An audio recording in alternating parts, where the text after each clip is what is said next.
আসসালামু আলাইকুম। মুসলমানদের প্রথম কিবলা মসজিদে আল আকসা, অসংখ্য নবী রসুলের পূর্ণভূমি। এই মসজিদ অত্যন্ত বিস্ময়ের বিষয় হচ্ছে এই মসজিদকে মুসলমান, ইহুদি ও খ্রিস্টান তিন ধর্মের অনুসারীরাই নিজেদের দাবি করে এবং তীর্থস্থান বলে দাবিও করে। অসংখ্য নবী রসুল, সাহাবী, তাবিঈদের পূর্ণভূমি মসজিদুল আকসা।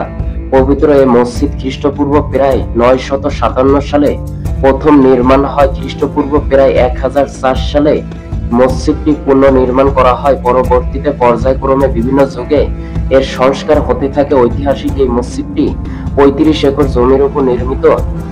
মসজিদের নির্মাণ শৈলী মুসলিম ঐতিহ্যের সাক্ষ্য বহন করে।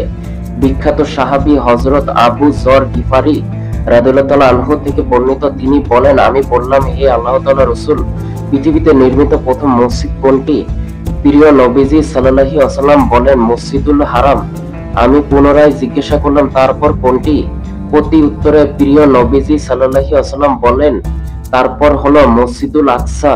এরপর আমি জানতে চাইলাম যে উভয়ের মধ্যে ব্যবধান কত বছরের? তিনি বললেন, 40 বছরের ব্যবধান। সহিহ বুখারী হাদিস নং 3115। মুসলমানদের প্রথম কিবলা মসজিদুল আল আকসা সর্বপ্রথম ফেরেশতাদের মাধ্যমে অথবা আদম আলাইহিস সালামের কোন সন্তানের মাধ্যমে নির্মিত হয়। উপযুক্ত হাদিস থেকে জানা যায়, পবিত্র মসজিদ কাবা শরীফ নির্মাণের 40 বছর পরে নির্মিত হয়। হযরত ইয়াকুব আলাইহিস সালামকে মহান আল্লাহ তাআলা নির্দেশ দিলে তিনি তা পুনর্নির্মাণ করেন। তার প্রায় হাজার হাজার বছর পরে হযরত দাউদ আলাইহিস সালাম পুনর্নির্মাণ শুরু করেন। হযরত দাউদ আলাইহিস সালাম নির্মাণ শেষ করতে পারেননি।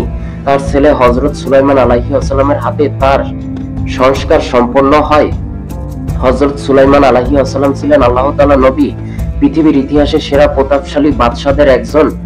তার রাজত্বকাল ছিল প্রায় 970 থেকে 930 খ্রিস্টপূর্বাব্দ পর্যন্ত স্থায়ী। তিনি ছিলেন হযরত দাউদ আলাইহিস সালামের ছেলে।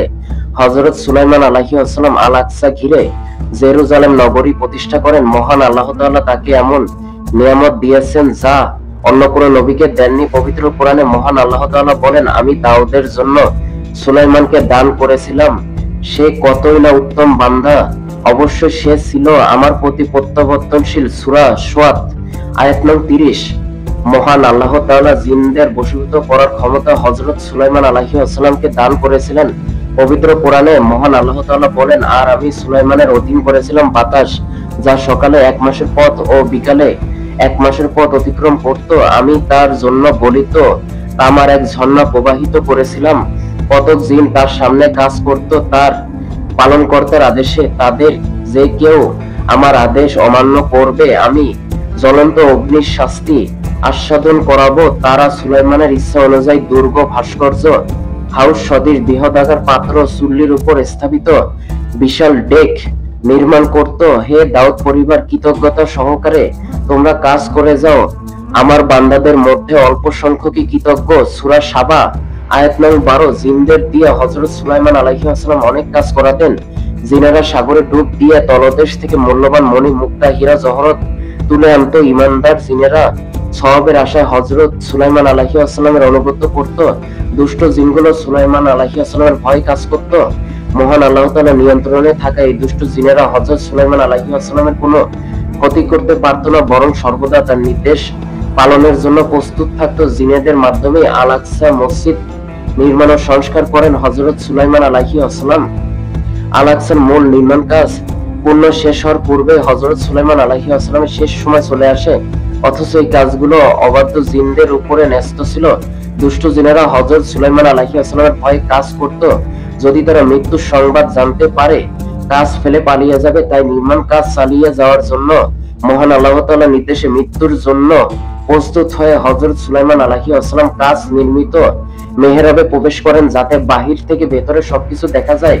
তিনি বিধান অনুযায়ী ইবাদতের উদ্দেশ্যে লাঠিতে ভর করে দাঁড়িয়ে গেলেন, যেন রূহু বেরিয়ে যাওয়ার পরেও লাঠিতে ভর দিয়ে স্বস্থানে দাঁড়িয়ে থাকে। মহান আল্লাহ তাআলার নির্দেশে তার দেহ লাঠিতে ভর করে 100 বছর দাঁড়িয়ে থাকলো। সুবহানাল্লাহ। দেহ পচেনি, পড়ে যায়নি। দুষ্ট জিনেরা ভয়ে কাছে যায়নি, ফলে তারা হাড় ভাঙা খাটুনি খেটে কাজ শেষ করে। এইভাবে পূর্ণ কাজ শেষ হলে মহান আল্লাহ তাআলার হুকুমে কিছু উই পোকা খেয়ে লাঠি ভেঙে দেয়। লাঠি ভেঙে যাওয়ায় হযরত সুলাইমান আলাইহিস সালামের দেহ মাটিতে পড়ে যায়। মহান আল্লাহ তাআলা পবিত্র কোরআনে বলেন, যখন আমি সুলাইমানের মৃত্যু ঘটালাম তখন ওই পোকা জিনদেরকে তার মৃত্যু সম্পর্কে অবহিত করল।